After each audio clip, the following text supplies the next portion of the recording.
Evangelho segundo escreveu Marcos.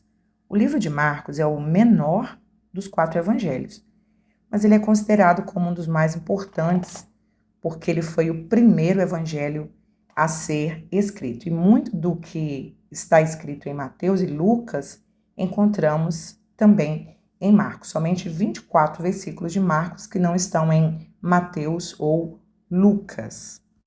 Quem foi Marcos?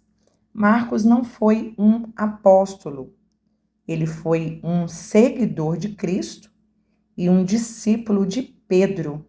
Então, a maioria dos teólogos concordam que, por ele não ter andado com Jesus, como Mateus, por exemplo, ele tenha se inspirado no apóstolo Pedro, que foi o seu pai na fé. Pedro o chama assim de meu filho, na sua primeira epístola, no capítulo 5, no verso de número 13. O livro de Atos também registra alguma informação sobre quem tenha sido Marcos.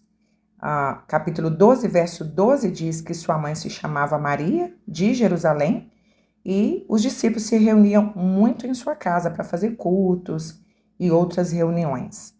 Também, capítulo 13, mostra que Marcos, ou João Marcos, como era assim chamado, ele participou da primeira viagem missionária com Paulo e Barnabé. Marcos escreveu para os romanos, então ele apresenta Cristo como sendo um servo vitorioso, um servo conquistador. Um exemplo disso é que ele não começa o evangelho falando, por exemplo, da genealogia de Jesus, porque os romanos eles se interessavam muito mais em poder do que em descendência. Então, Marcos apresenta Jesus como sendo um grande conquistador. Por exemplo, ao mostrar o poder de Jesus sobre a tempestade, sobre as enfermidades, sobre os demônios. Então, o Evangelho, segundo escreveu Marcos, não foca aqueles sermões longos de Jesus, os ensinamentos. Ele não foca Jesus como sendo mestre, ele foca na ação de Jesus. O Evangelho é muito prático, ele mostra as obras de Jesus e ele mostra que Jesus veio para servir. Ele enfatiza muito mais os milagres e as obras de Cristo. E uma característica é que nós vamos ver apenas 4 parábolas registradas aqui, ao passo que nós temos 18 milagres registrados. E para falar de Cristo como sendo esse servo vitorioso, ele fala muito do Jesus humano, da sua humanidade. Então ele expressa muito as emoções de Jesus, o sofrimento de Jesus. Por exemplo, ele vai citar que Jesus dormiu, que Jesus gemeu, que Jesus sentiu angústia, então falando da sua humanidade. Mas ele também acentua muito a deidade de Cristo, quando ele foca muito a sua autoridade sobre as enfermidades e sobre os demônios. Então, Marcos ele escreve o seu evangelho para esses cristãos em Roma, para fortalecer a fé desses cristãos, onde muitos deuses eram adorados, e ele pretendia então que os seus leitores soubessem que Jesus é verdadeiramente o Filho de Deus. Vamos então estudar o Evangelho segundo escreveu Marcos. Evangelho segundo escreveu Marcos, capítulos 1 e 2. O Evangelho segundo escreveu Marcos é muito prático. Ele já começa mostrando os feitos de Jesus.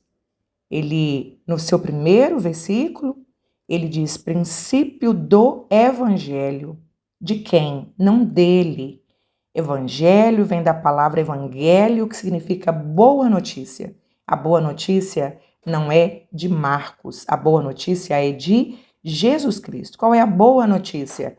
O homem estava perdido, separado de Deus, condenado à perdição eterna por causa do pecado.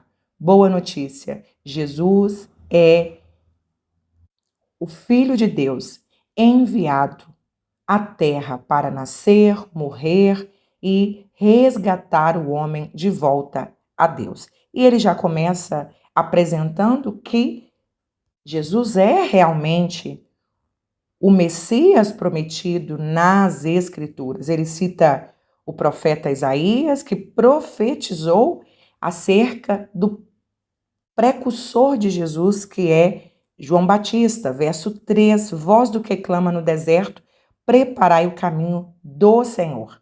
A expressão aqui é uma metáfora, porque quando um rei ia visitar uma cidade, ele enviava na frente um mensageiro, avisando as pessoas que o rei chegaria, e também esse mensageiro juntava-se com pessoas para aplanar os caminhos, tirar as pedras, para que fosse uma viagem confortável para o rei. Então, a metáfora aqui do profeta é esta. João Batista é esse mensageiro que foi à frente do rei para proclamar que o rei estava chegando. E, conforme estudamos Mateus capítulo 3, Jesus foi batizado por João no Rio Jordão, e esse cenário do batismo é maravilhoso, porque aqui se revela em um único cenário, no mesmo momento, as três pessoas da Trindade. A palavra Trindade, ela não aparece nas Escrituras. Essa palavra veio a existir depois de um estudo teológico. Porém, embora não haja a palavra Trindade, a triunidade, três pessoas, um único Deus, está presente em toda a Escritura. Ali aparecem, então, as três pessoas. O Filho está sendo batizado, o Pai está dando testemunho dele, dizendo: Este é o meu Filho amado, e o Espírito Santo também se manifesta em uma forma de uma pomba que vem sobre Jesus para revesti-lo. Então, Marcos, capítulo 1, apresenta o início do ministério de Jesus, mostrando seu batismo, o revestimento do Espírito Santo e mostrando já o início das suas obras, dos seus feitos, as curas, pregação, libertação. E Marcos mostra a autoridade do servo vitorioso. Ele mostra a autoridade de Jesus, verso 23, sobre os espíritos malignos, que tem que se submeter à autoridade de Jesus. Qualquer servo do Senhor, até mesmo uma criança, na autoridade do nome de Jesus, tem poder para expulsar demônios. A autoridade de Jesus sobre as enfermidades, verso de número 30, Jesus curando a sogra de Pedro, como já estudamos em Mateus capítulo 8, Pedro era casado, e isso se confirma também em 1 Coríntios capítulo 9, verso de número 5. E a autoridade de Jesus sobre doenças incuráveis, como, por exemplo, a partir do verso 40, Jesus cura um leproso. E no capítulo de número 2, como já estudamos em Mateus capítulo 9, Marcos conta a história de um paralítico que foi trazido até Jesus por 4 amigos, e Jesus não curou esse paralítico imediatamente. Jesus primeiro perdoou os seus pecados, mostrando para aquele homem o que era prioridade no ministério de Jesus. Jesus veio para salvar a humanidade que estava condenada por causa dos seus pecados. E isso trouxe um grande alvoroço entre aqueles líderes religiosos que estavam ali presentes, que já começaram a acusar Jesus de blasfêmia, dizendo: quem pode perdoar pecados senão Deus? Então, eles estão dizendo que Jesus não é Deus e que Jesus não pode perdoar pecados e que isso é uma blasfêmia.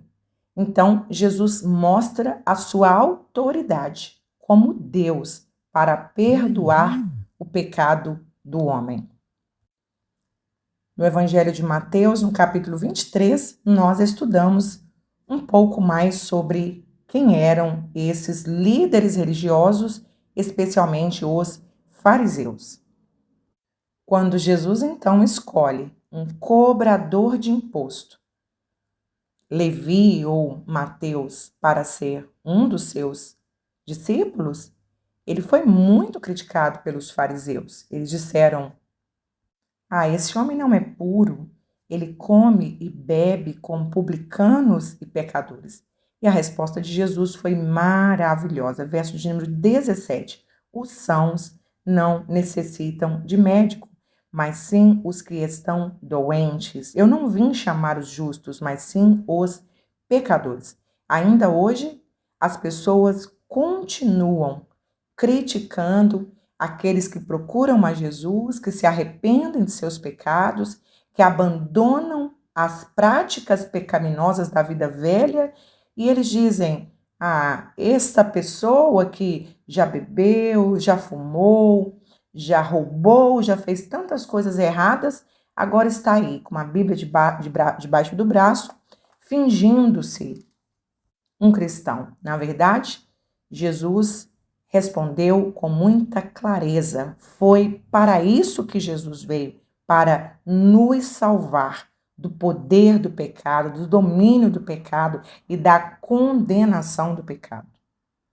Os fariseus, um grupo de religiosos que viviam de aparência, se preocupavam muito mais com o exterior que o interior. Eles fizeram muitas tradições com base em suas próprias interpretações da lei, e eles colocavam essas tradições como se fossem necessárias para a salvação, impondo um jugo sobre as pessoas. Então, eles viviam criticando Jesus, por exemplo, porque Jesus curava pessoas no sábado, e aqui, do verso 23 ao verso 28, narra eles criticando os discípulos de Jesus por apanharem espigas no sábado. Com base numa tradição que eles criaram, eles acharam que não era lícito que eles apanhassem aquelas espigas. Eles não estavam comercializando, eles estavam pegando apenas para comer. Então, fica muito claro na atitude dos fariseus que eles não se importavam com o próximo e eles não eram motivados pelo amor. E eles ficavam indignados ao ver tanto amor em Jesus, tanta misericórdia em Jesus. Ele estava disposto a entregar a sua própria vida para salvar a humanidade. Evangelho segundo escreveu Marcos, capítulos 3 e 4. Capítulo 3 começa com Jesus curando um homem com uma mão ressequida num sábado. E isso irrita os líderes religiosos que observavam a lei acima de tudo, acima das pessoas, e não eram motivados pelo amor, mas pela falsa religiosidade. E Jesus, então, pergunta para eles: é lícito no sábado fazer o bem ou o mal? E Marcos, então, no verso de número 5, ele registra a humanidade de Jesus, porque Jesus ele se emociona olhando a dureza daqueles corações e sentindo compaixão daquele homem. E verso de número 6, esses religiosos então começam a planejar como eles matariam Jesus. Marcos também registra, assim como Mateus, no capítulo de número 12, esses falsos religiosos acusando Jesus de ser usado por Satanás. Verso de número 22, e os escribas que tinham descido de Jerusalém diziam: tem Beelzebu. Já estudamos no livro anterior que Beelzebu significa chefe dos demônios, príncipe dos demônios. E eles então acusam Jesus de que os milagres que Jesus fazia era usado pelos demônios. Então, isto é uma blasfêmia. Capítulo 3, então, versos 28 a 30, explica o que é uma blasfêmia contra o Espírito Santo. Jesus disse, verso 28, na verdade vos digo que todos os pecados serão perdoados aos filhos dos homens, e toda sorte de blasfêmia. Verso 29. Qualquer, porém, que blasfemar contra o Espírito Santo nunca obterá perdão, mas será réu do eterno juízo. Verso 30. Porque diziam, tem espírito imundo. Então, aqui está claro o que é a blasfêmia contra o Espírito Santo. É atribuir as obras do Espírito Santo como sendo obras do demônio. E, portanto, não há perdão para aqueles que blasfemam conscientemente contra o Espírito Santo. E no capítulo de número 4, narra uma série de parábolas de Jesus, e somente aqui Marcos vai tratar de parábolas, e nós já definimos no livro anterior o que é uma parábola. Uma parábola é uma história pequena com o propósito de transmitir uma lição moral. É uma narrativa que usa alegorias. E as parábolas, elas tinham dois propósitos no ministério de Jesus. Primeiro, para os seus discípulos, para esclarecer acerca de assuntos espirituais. Jesus pegava exemplos práticos e ele então tinha esse propósito de clarear, de facilitar a compreensão de coisas espirituais. Mas, segundo propósito, Jesus ele usava parábolas quando ele queria ocultar o que ele estava ensinando para aquelas pessoas que não tinham nenhum propósito, não estavam preparadas para aprender, como os fariseus, por exemplo. Então, aqui no capítulo de número 4, como já estudamos em Mateus capítulo 13, na parábola do semeador, Jesus fala sobre diferentes tipos de solo que recebem a semente, simbolizando aqui como cada pessoa recebe a palavra de Deus. E a segunda parábola, verso de número 21 e 22, é a parábola do candeeiro, uma espécie de uma iluminária. Então, Jesus mostra que essas iluminárias, elas não ficavam embaixo da cama, elas ficavam no alto para cumprir o seu propósito, que era clarear. Assim também somos nós, súditos do reino de Deus. Nós somos luz em meio às trevas e o nosso papel é revelar a luz de Cristo através das nossas vidas. Por isso é importante o posicionamento do servo de Deus. O servo de Deus não deve esconder a verdade. O servo de Deus deve manifestar a verdade, pregar a verdade. Não deve ocultar a palavra de Deus. Nós precisamos nos posicionar em meio a uma guerra cultural, em meio a um ataque dos valores cristãos. Nós precisamos nos posicionar. Ainda há uma parábola do grão de mostarda, mostrando como é maravilhoso a extensão do reino de Deus. Assim como a semente de um grão de mostarda é tão pequena, mas, verso 32, quando cresce, faz maior de todas as hortaliças, cria ramos, de tal maneira que as aves do céu possam manear-se debaixo da sua sombra. Esta é a parábola que mostra a extensão do reino de Deus. O evangelho é pregado, a semente é lançada e o efeito que esta semente gera em uma vida torna-se muito notável em uma cidade, em uma nação. O reino de Deus produz transformação na vida daquele que recebe a palavra de Deus. Assim como estudamos em Mateus 8, a partir do verso 35, Marcos narra Jesus exercendo a sua autoridade sobre a natureza. Verso de número 39. Cala-te, aquieta-te, e o vento se aquietou, e houve grande bonança.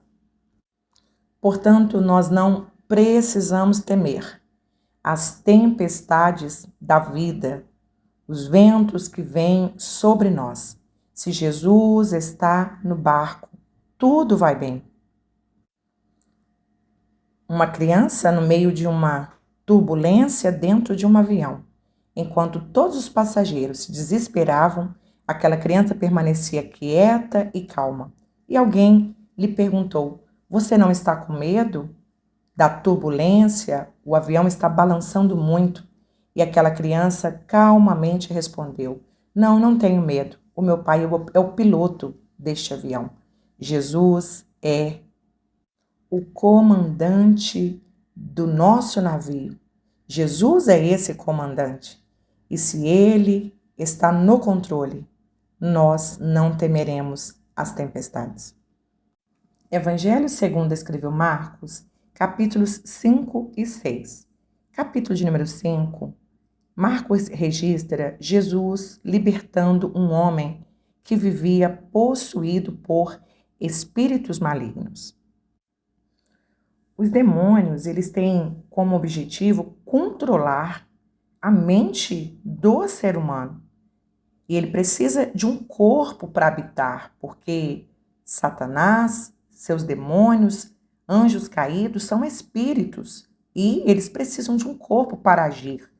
Mas Jesus, ele mostra a sua autoridade, expulsando esses espíritos malignos. Quando Jesus pergunta, verso de número 9, o nome daquele espírito maligno, é claro que Jesus sabia, mas o Senhor queria mostrar o seu poder não só sobre um demônio, mas sobre vários. Ele responde, legião, por quê? Porque somos muitos.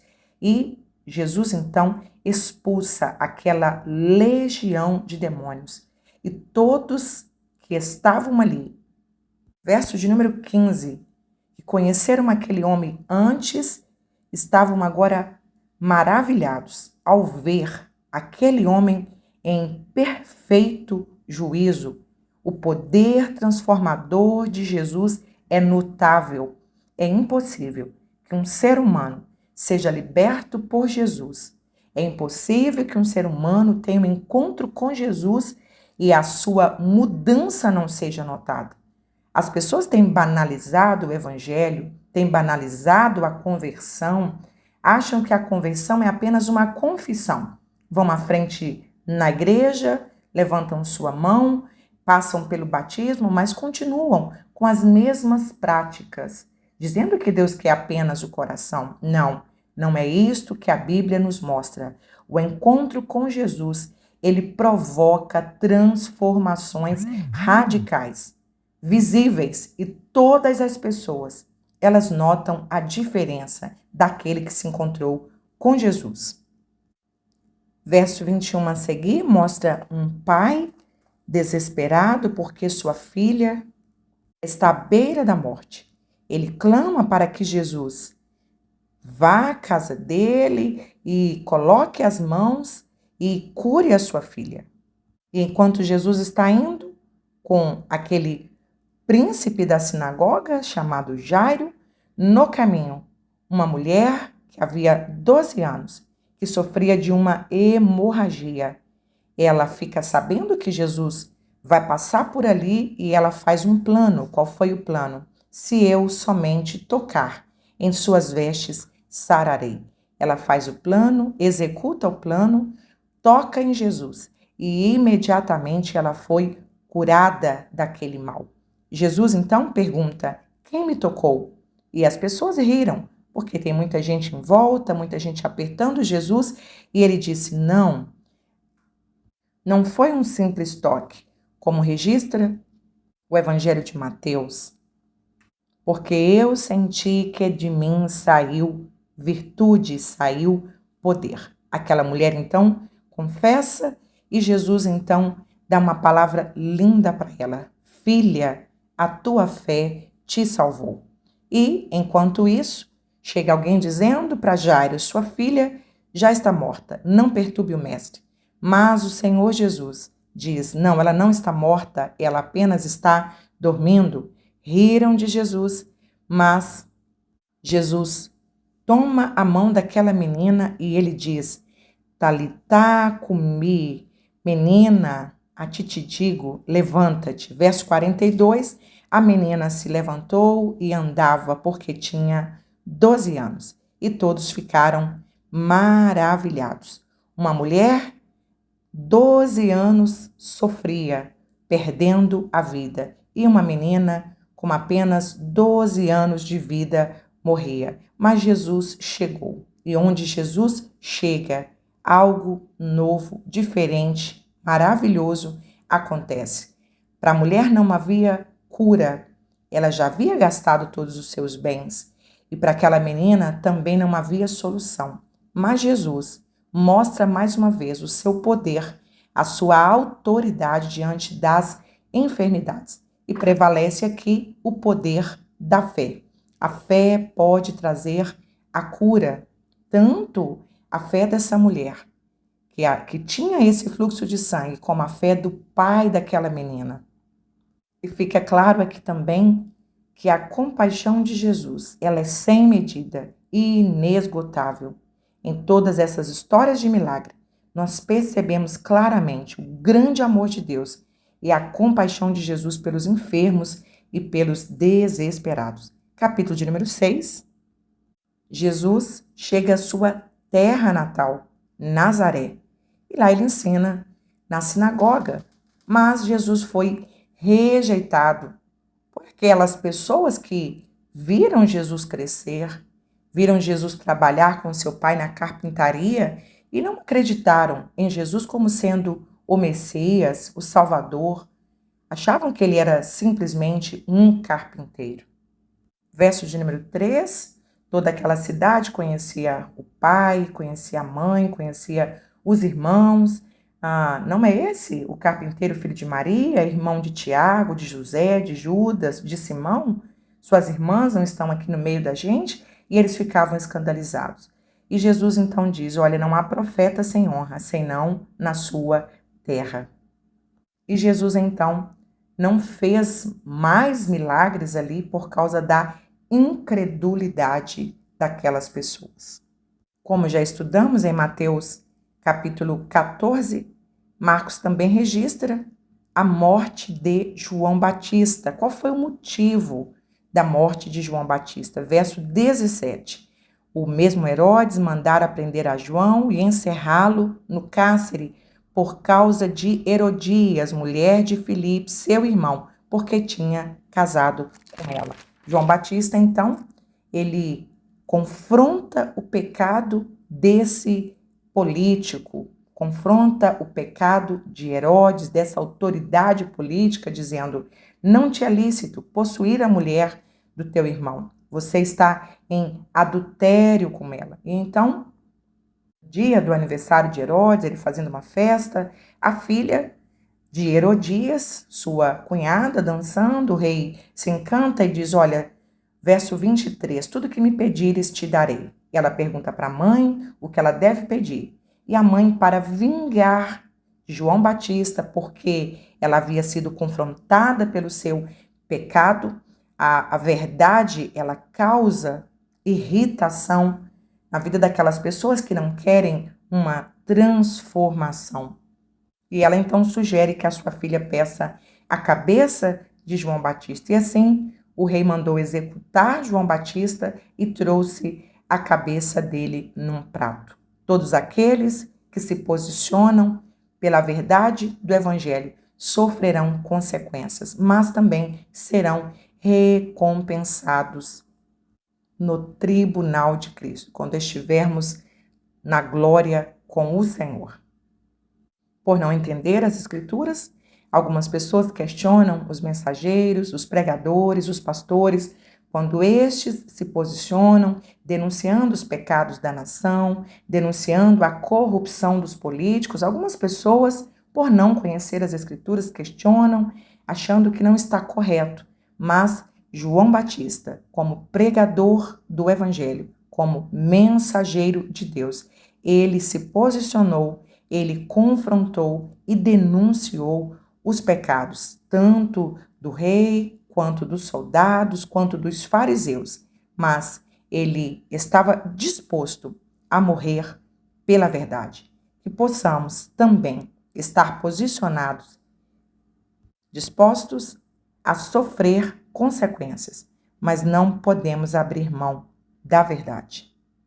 Evangelho segundo escreveu Marcos, capítulos 7 e 8. Capítulo de número 7, nós já comentamos no Evangelho de Mateus, capítulo 15. Mas aqui, Marcos acrescenta uma explicação.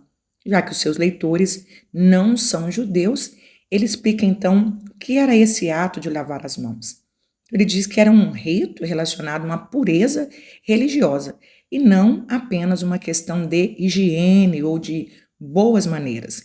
E Jesus, então, censura esses fariseus que tinham interpretado a lei escrita com adicionais, como se fossem regras necessárias para a salvação.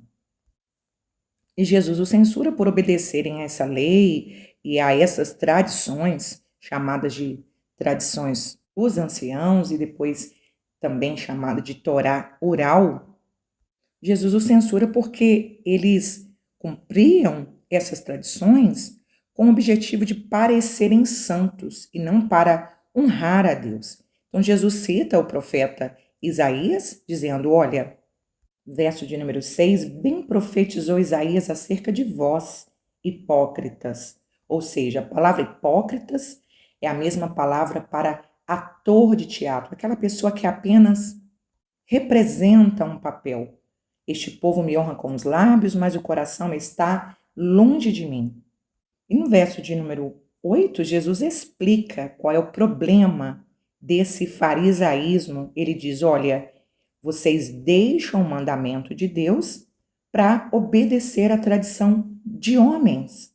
Verso 9, vocês invalidam o mandamento de Deus para guardar uma tradição. E Jesus cita o corban, que significa sacrifício ou oferta para Deus.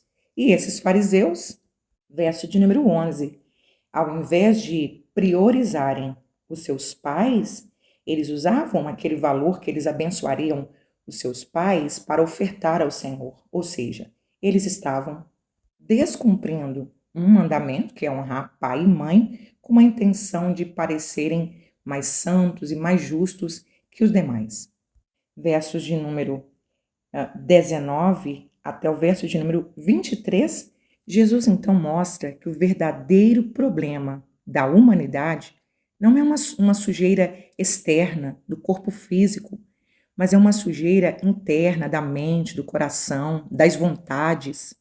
E ainda hoje muitas pessoas enganam-se com essas tradições, prostituem, vivem uma vida de prazeres sexuais, de prazeres carnais, e em um dia da semana ou em alguma época do ano, eles passam por rituais como se fosse purificação. Mas o que Jesus está mostrando é: nenhum ritual é capaz de purificar a sujeira da alma do homem, a sujeira do pecado. Somente o sangue de Jesus é capaz de nos purificar. Capítulo de número 8. Começa com Jesus alimentando uma multidão de 4.000 pessoas com apenas 7 pães e alguns peixinhos, mostrando aqui o poder de Deus, ao mesmo tempo a sua compaixão por pessoas famintas. Um Deus poderoso para curar, para libertar e, ao mesmo tempo, um Deus que se preocupa com as necessidades humanas. Nos versos 19 e 20, Jesus cita milagres semelhantes que ele havia realizado anteriormente. Verso 19, partiu 5 pães entre 5.000 pessoas, e ainda restaram 12 cestos. E no verso de número 20, ele cita a segunda multiplicação, 7 pães que foram multiplicados para atender 4.000 pessoas e sobraram 7 cestos. Então, por várias vezes, Jesus alimentou aquela multidão que o seguia, aquela multidão que estava faminta pelo pão do céu, sedenta pela água da vida. Jesus também os alimentou fisicamente. A partir do verso 31, Jesus ele prediz pela primeira vez a sua morte e Pedro de uma forma tão precipitada e compulsiva, ele repreende a Jesus.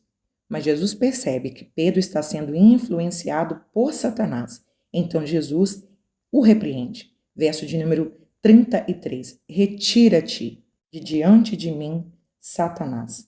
E Jesus então chama a multidão e ele dá para eles então uma orientação sobre quais são as regras para segui-lo. Verso de número 34. Se alguém quiser, ou seja, é voluntário, vir após mim, seguirá Jesus, unicamente a Jesus. Primeiro, negue-se a si mesmo, depois, tome a sua cruz. Jesus está falando de uma vida de renúncia, de uma vida sujeita a sofrimento semelhante ao sofrimento de Jesus. Verso 35, qualquer que quiser salvar a sua vida, perdê-la-á. Mas qualquer que perder a sua vida por amor de mim e do Evangelho, esse a salvará. E no verso de número 36, Jesus deixa claro o que é prioridade na vida de um ser humano. Não é esse tempo presente, mas é o tempo futuro. Pois que aproveitaria o homem ganhar o mundo todo e perder a sua alma? A maior riqueza de um ser humano não são os bens que ele pode adquirir aqui, mas receber a vida eterna. Evangelho segundo escreveu Marcos, capítulos 9 e 10. Como já comentamos em Mateus, capítulo 17, após uma semana que Jesus estava ali instruindo, preparando os seus seguidores, Cristo então leva consigo Pedro, Tiago e João para um alto monte e ali ele se transfigura diante deles. A palavra transfigurar significa mudar o aspecto, a aparência. Mas por que é que Jesus fez isso? E nesta visão que os seus discípulos tiveram, aparecem também Moisés e Elias. O propósito principal deste evento foi mostrar aos discípulos, esses mais chegados, que a identidade de Cristo não era simplesmente terrena, que Jesus realmente é Deus. Então, esses discípulos, eles agora têm uma convicção. Jesus é Deus. Jesus é o Messias. E isso também fortaleceu a fé deles para prepará-los para a morte do Senhor. E Pedro cita isto na sua segunda epístola, no capítulo 1, no verso 16, ele diz: mas nós mesmos vimos a sua majestade, porquanto ele recebeu de Deus Pai honra e glória, quando da magnífica glória lhe foi dirigida a seguinte voz. Pedro está dizendo, eu estava lá, eu ouvi o Pai dizendo, este é meu Filho amado, em quem tenho comprazido. Verso 18, ouvimos esta voz dirigida do céu, estando nós com ele no Monte Santo. E quando Jesus desce do monte, ele encontra os outros 9, que estavam em um grande debate. Não tinham conseguido expulsar o espírito maligno de um mudo e surdo, e Jesus então expressa sua tristeza no versículo 19. Ó geração incrédula, até quando estarei convosco? Até quando sofrerei? Ou seja, por um pequeno momento que Jesus se ausenta, eles demonstraram insuficiência, falharam. E pela resposta de Jesus, nós entendemos então que faltou fé, faltou oração e faltou jejum. Estes são elementos, são armas espirituais que estão disponíveis para o cristão para exercer a sua autoridade contra espíritos malignos. E verso 38 a 41, os discípulos proíbem um homem de usar o nome de Jesus, enciumados, porque aquele homem não fazia parte daquele grupo de discípulos. Então, Jesus repreende os seus discípulos, ele estava corrigindo, ensinando e diz para eles assim, olha, verso de número 39, não proíba. Ninguém há que faça milagre em meu nome e possa logo falar mal de mim, porque quem não é contra nós é por nós. Mateus capítulo 12, verso 30, Jesus disse assim, quem não é comigo é contra mim, e quem comigo não ajunta, espalha. Em outras palavras, Jesus estava dizendo assim, olha, nem só vocês podem ser meus discípulos. O evangelho está ao alcance de todos. João 3,16, porque Deus amou o mundo de tal maneira. Então, um relacionamento com Deus, realizar as obras de Jesus, não estava restrito apenas àquele pequeno grupo. Às vezes, cristãos também, por não conhecer a palavra de Deus, eles ignoram pessoas que não fazem parte da mesma denominação, do mesmo grupo religioso. Uma certa denominação não coopera com outra denominação como se não fossem irmãos. A melhor maneira de entendermos se uma outra denominação está trabalhando para o reino de Deus é a palavra de Deus. Precisamos avaliar, são bíblicos, são cristocêntricos, realmente ensinam a palavra de Deus, o reino de Deus, ou são grupos ou seitas e heresias? Se estão partilhando da mesma essência da palavra que nós, também deveremos respeitá-los como nossos irmãos. Capítulo de número 10, Jesus ensina sobre casamento e divórcio, e eu fiz um comentário maior em Mateus capítulo 19. E quando Jesus então é perguntado acerca do divórcio, Jesus então responde enfaticamente, verso 5, que o divórcio não era propósito de Deus e que Moisés apenas autorizou o divórcio por causa da dureza do coração, ou seja, o melhor sempre é reconciliação. 6, ele estabelece qual é o limite da relação sexual no casamento. É entre um macho e uma fêmea. Verso 7, qual é a condição deste homem e desta mulher ao unir-se no matrimônio? Deixar pai e mãe e unir-se à sua mulher para formar uma nova família. Verso de número 8, se tornarem uma só carne, não mais dois, unidade no casamento. Verso 9, propósito de Deus. O que Deus ajuntou, não separe o homem. O casamento, então, é indissolúvel, a não ser situações abusivas, violência ou uma vida de promiscuidade. A vontade de Deus é que o casamento seja apenas separado pela morte. Os próximos versículos você pode consultar nossos comentários no Evangelho de Mateus, capítulos 19 e 20.